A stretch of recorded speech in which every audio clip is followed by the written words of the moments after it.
দর্শক, আপনারা দেখতে পাচ্ছেন যে ইসলামী আন্দোলন বাংলাদেশ চরমনাই ও জুলাই বিপ্লবকে নিয়ে কটূক্তি করায় এই মুহূর্তে কিন্তু গণধোলাই খাচ্ছে বিএনপি নেতা সালাউদ্দিন আহমেদ।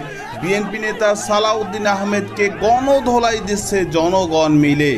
হামলার শিকার হয়েছেন বিএনপির স্থায়ী কমিটির সদস্য সালাউদ্দিন আহমেদ। জগন্নাথ বিশ্ববিদ্যালয়ের সামনে তার গাড়ি বহরে হামলা ও ভাঙচুর করা হয়। এতে অন্তত 20 নেতাকর্মী আহত হয়েছেন বলে দাবি করেছেন। ঘটনাস্থল থেকে বেশ কয়েকজনকে আটক করেছে পুলিশ। বিএনপি নেতা সালাউদ্দিন আহমেদ জুলাই সনদকে সাংবিধানিক এবং আইনি রূপ দেওয়া হবে না বলে যে মন্তব্য করেছেন, এই বক্তব্যের মধ্য দিয়ে জুলাই বিপ্লবের শহীদদের রক্তের সাথে উনি প্রতারণা করেছেন, অবমাননা করেছেন এবং বেইমানি করেছেন। বিএনপি স্থায়ী কমিটির সদস্য জনাব সালাউদ্দিন আহমেদ সাহেবের একটি বক্তব্য, যেটা রাজনৈতিক শিষ্টাচার বহির্ভূত, প্রপাগান্ডা ভরপুর। তিনি এই পিআর পদ্ধতির বিরোধিতা করতে গিয়ে ইসলামী আন্দোলন বাংলাদেশকে যেভাবে কটাক্ষ করেছেন এবং ইসলামী আন্দোলন বাংলাদেশের প্রতি যেই অপবাদ আরোপ করেছেন, এটা অত্যন্ত দুর্ভাগ্যজনক এবং অত্যন্ত দুঃখজনক। আমরা এর তীব্র নিন্দা এবং প্রতিবাদ জানাই। সালাউদ্দিন সাহেব শেখ হাসিনার ক্যাশিয়ার, দুর্বৃত্ত অলিগার্ক এস আলমকে, তার বাণিজ্যিক সাম্রাজ্যকে প্রোটেকশন দিতেছেন। সালাউদ্দিন সাহেব যখন ধরা পড়ছিলেন, গুম হয়েছিলেন যে বাসায়, ওইটা এস আলমের একজন কর্মচারীর বাসা ছিল।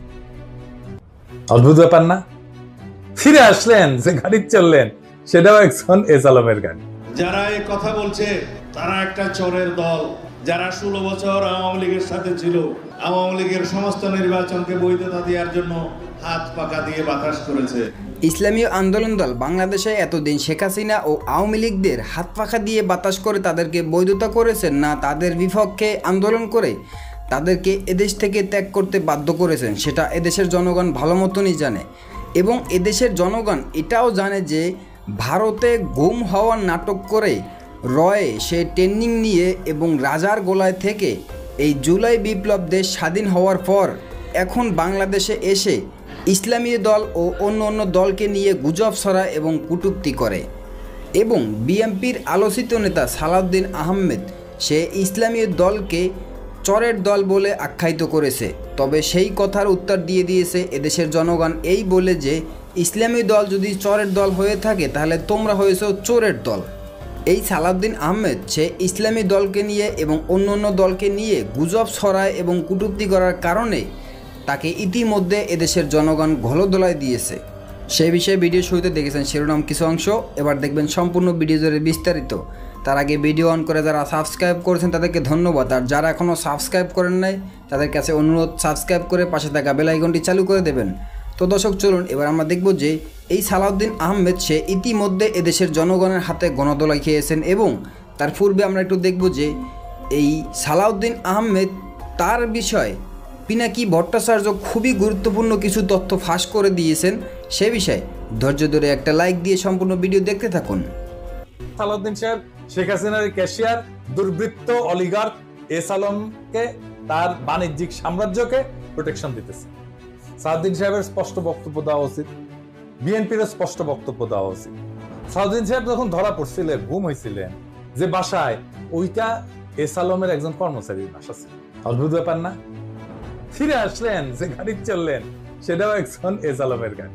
সালাউদ্দিন সাহেবের সঙ্গে দেখা করতে গেছে কিছু লোক ওই শিলং এর বাংলোতে। তার মধ্যে ছবিতে ডাইন পেশে গালে হাত দিয়ে বসে আছে ব্যক্তিটাকে। ব্যক্তিটা গুরুত্বপূর্ণ, কারণ সালাউদ্দিন সাহেবের সাথে সকল মিটিং এ তার উপস্থিতি দেখা যায়। সে ঠিক ওই একই চেয়ারে বসে। এইটা সাহেব, আপনি দুটো ছবি পাশাপাশি দেখান না, দেখেন দুই সময়ের ছবি কলে দেখা করতে এসছে, তারাও ভিন্ন কলে। হ্যাঁ, সালাউদ্দিন সাহেব এক ছবিত লুঙ্গি পরে আছে আর এক ছবিত পায়জামা পরে আছে, দেখেছেন। কিন্তু ওই বান্দা ঠিকই একই আছে ওই চেয়ারে। কেসে যান, তার নাম কি জানেন? তার নাম বিপ্লব পাঠক। চট্টগ্রামে তাকে সবাই চেনে আওয়ামী লীগের একজন লেসপেন্সার, আওয়ামী লীগের একজন কর্মী এবং ভারতীয় এজেন্ট হিসেবে। আওয়ামী লীগের 15 বছর পুরোটা সময় দাপটের সাথে জীবনযাপন করে গেছেন। ছিলেন চট্টগ্রাম মহানগর আওয়ামী লীগের সাধারণ সম্পাদক আজম নাসিরউদ্দিনের অন্যতম ডাইন হাত। আজম নাসিরের অনলাইন একটা পোর্টাল ছিল, তার নাম ছিল জয় নিউজ। জয় নিউজের সাংবাদিক হিসেবে দীর্ঘদিন কাজ করেছিল এই বিপ্লব পাঠক, মাশাআল্লাহ। কিন্তু এইসব পরিচয়ের বাইরেও তার একটা বড় পরিচয় আছে। বিপ্লব পাঠর মূল পরিচয়, সে ইসকনের চট্টগ্রাম বিভাগের মিডিয়া সেলের সমন্বয়ক। সমন্বয়ক না, সমন্বয়ক। এটা আবার গৌরবে ফেসবুকে ঘোষণা দিয়ে প্রচার করেছিল। চট্টগ্রামে চিন্ময় ইস্যুতে সবচেয়ে বেশি যে লোকটা সক্রিয় সেটা হইতেছে বিপ্লব পার্থ। দেখেছেন মিছিলে, দেখেছেন আজম নাসিরকে দ্বিতীয়বার চট্টগ্রাম সিটি কর্পোরেশনের মেয়র নির্বাচনের জন্য মনোনয়ন পাওয়া দেওয়ার জন্য ওই নাকি অমিত শাহর কাছে নিয়ে গেছিল আজম নাসিরকে। আওয়ামী লীগ সরকারের আমলে বিপ্লব নাকি 60 বারের বেশি ইন্ডিয়া সফর করেছে, গর্ব করে কইতো, সব জায়গায় প্রচার করতো। আর এই সমস্ত সফরের নাকি বেশিরভাগই ছিল সরকারি সফর। তার পাসপোর্ট যাচাই করা হোক, তার প্রমাণ মিলবে। ইমিগ্রেশনে খোঁজ নেন, দেখেন কয়বার গেছিল। এটা পুলিশের কাজ, গোয়েন্দা সংস্থার কাজ। কেন একজন ব্যক্তি এতবার ভারত সফরে গেল সেটা নিশ্চয়ই কারণ আছে, অনুসন্ধান করে রহস্য উদ্ধার করা হোক। এতদিন আওয়ামী লীগ হইলেও, এত সাজলেও আওয়ামী লীগ সাজলেও 5ই আগস্টের পর হঠাৎ কইরা রূপ বদল করে বিএনপি হয়ে গেছে। সব প্রোগ্রামে যায় বিএনপি। একসময় সাংবাদিকতা করলে এখন পুরোপুরি বেকার করে, ওখানে কাজ করে না। তো শোনা যায় আর কি যে ওক নাকি রয় ঢুকাইছে বিএনপি এবং বিএনপির সমস্ত তথ্য ভারতে পাচার করে। এমন একজন বিতর্কিত সেনসিটিভ লোক ফ্যাসিবাদী সরকারের সময় কয়েকবার দেখা করছে সালাউদ্দিন সাহেবের সাথে। কি কারণে? সালাউদ্দিন সাহেবকে তো কইতে হবে কেন সে সব মিটিং এ থাকে। 5ই আগস্টের পর বিপ্লব পার্থ শেল্টার হইতেছে, গডফাদার হইতেছে বিএনপির আরেক স্থায়ী কমিটির সদস্য আমির খসরু মাহমুদ চৌধুরী। দেখেন ওর সাথে দেখেন খালি ঘুরে বেড়ায়। স্বীকৃত, এটা প্রকাশ্য এবং স্বীকৃত। অথচ গত 15 বছরে ছাত্র দল এবং যুব দল করা হিন্দু সম্প্রদায়ের প্রচুর লোক আছে চট্টগ্রামে, তারা কাছে ভিড়তে পারে না আমির খসরু মাহমুদের। তাদেরকে বাদ দিয়া লীগের দালাল ভারতীয় এজেন্ট বিপ্লবকে জন্মাষ্টমীর নাম দিয়া চট্টগ্রামের রাজনীতিতে থিতু করার চেষ্টায় মরিয়া খসরু এবং সালাউদ্দিন চক্র। ছবিতে দেখেন বিপ্লব পার্থ মোদির সাথে ছবি, দেখিছে মোদির সাথেও ছবি, সালাউদ্দিনের সাথেও ছবি, ইসকনের চিন্ময়ের সাথে ছবি, ইন্ডিয়ান হাই কমিশনের সাথে চট্টগ্রামের বিভিন্ন ইভেন্টের ছবি। এবার বুঝেছেন তো আমির খসরু কেন অমিত শাহের সামনে জুলকাপ্পর নাম করতে যায়? কানেকশন বুঝেন? আমির খসরু, সালাউদ্দিন, ইসকন সব বরাবর। আর একটা ইস্যু আছে, সেটা হইতেছে মরাল ইস্যু।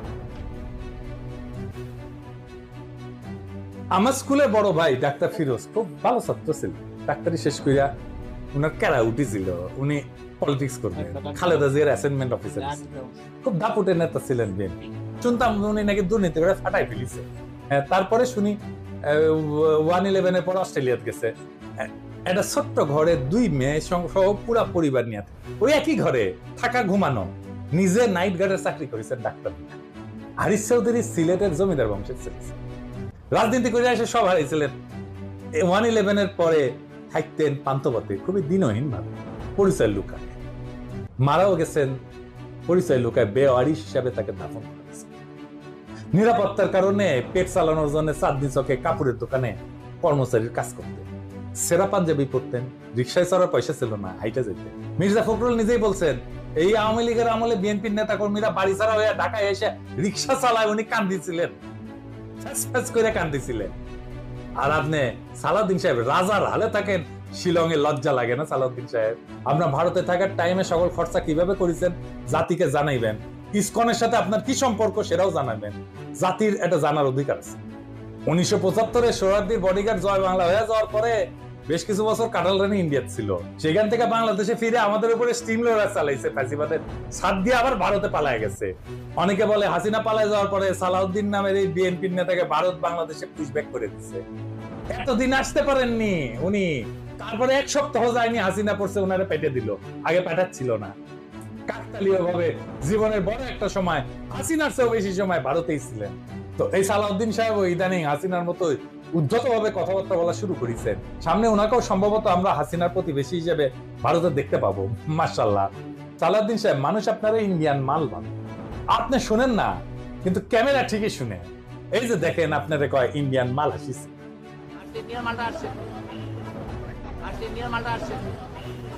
একজন নেতার চেহারা, পোশাক, স্টাইল, ফ্যাশন এই সমস্ত ইতিহাসের পাতায় জায়গা করে নেয়। ইতিহাস মনে রাখে নেতৃত্বের সততা, আত্মত্যাগের পরিমাণ, আর সেই নেতার অবস্থান দুর্দিনে। ধন্যবাদ এতক্ষণ সাথে থাকার জন্য। প্রিয় দর্শক শ্রোতারা, নিত্য নতুন আপডেট নিউজ পেতে আমাদের সাথে থাকবেন এবং আজকের ভিডিও এই পর্যন্ত। নতুন কোনো ভিডিও কথা হবে নতুন কোনো বিষয় নিয়ে, ততক্ষণ ভালো থাকবেন, সাথে থাকবেন। আসসালামু আলাইকুম, আল্লাহ হাফেজ।